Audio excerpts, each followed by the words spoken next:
Chris Aquino sobrang open na nga na ipakita sa publiko ang tunay niyang kalagayan. Kamakailan lamang ay sobrang ang nahook o nagulat ang mga netizen sa sobrang kapayatan na nga ni Chris Aquino. Talaga namang napakatindi ng ipinayat o nag-lose ng weight talaga si Chris. Baka nasa ilan na lang ang timbang ni Chris Aquino. Ayon din kay Chris, hindi humuhupa ang kanyang lagnat. Hindi na nga nahihiya si Chris na ibalandra kung ano nga pong tunay niyang kalagayan sa ngayon na napakaliit ng kanyang mga legs at ang kanyang buto ay nakausli na nga. At ilang mga netizen ang nagbigay ng kanilang opinion dito nang ito ay i-post ng isang Facebook page kung saan marami ang nagpipray kay Chris pero may mga nagsasabi na baka daw si Chris ay kinulap. Narito ang naging say ng mga netizen. Say ng isang netizen, meron talagang sumalbahi kay Chris. Matindi ang pinahirapan siya. Kung sino ka man sana tigilan mo na, maawa ka please, salamat.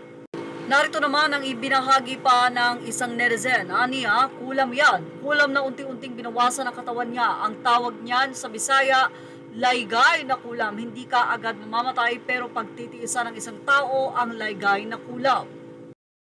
Isang netizen naman ang nagsabi na ang final na nagdesisyon sa ating buhay ay ang Diyos.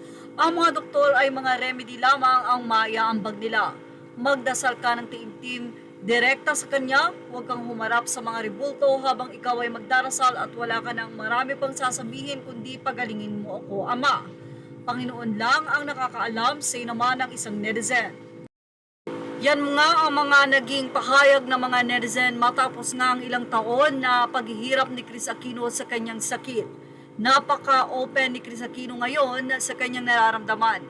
Simula kasi nang umuwi si Chris Aquino galing ng US ay ine-expect nga na ito ay magiging maayos at talagang gagaling na dahil plano pa nga ni Chris Aquino na siya ay bumalik na sa kanyang pagtatrabaho. Siguro hindi man everyday pero kahit na magawa man lang niya ang kanyang kaligayahan na ginawa niya before. May isa pa nga direktor na nagsabi na sinisingil na nga raw si Chris Aquino ng kanyang pagiging mataas, matayog, pintasero, something like that, na ayon nga sa ilang mga netizen, mabait naman daw si Chris Aquino. Siguro lang talaga ay dinapuan siya ng isang karamdaman na ngayon nga ay unti-unti na binabalot nito ang katawan ni Chris. Well, praying, tama naman na ang Panginoon na nagdudugtong ng buhay, ang mga doktor ay instrumento lamang, kaya naman kung mayroong man dapat panaligan si Chris Aquino, ay walang iba kundi ang Diyos na lumikha at nagbigay ng buhay. Yan ang ating showbiz top update. Thank you for watching. Please like, share, and subscribe. Images are all credit to the rightful owners.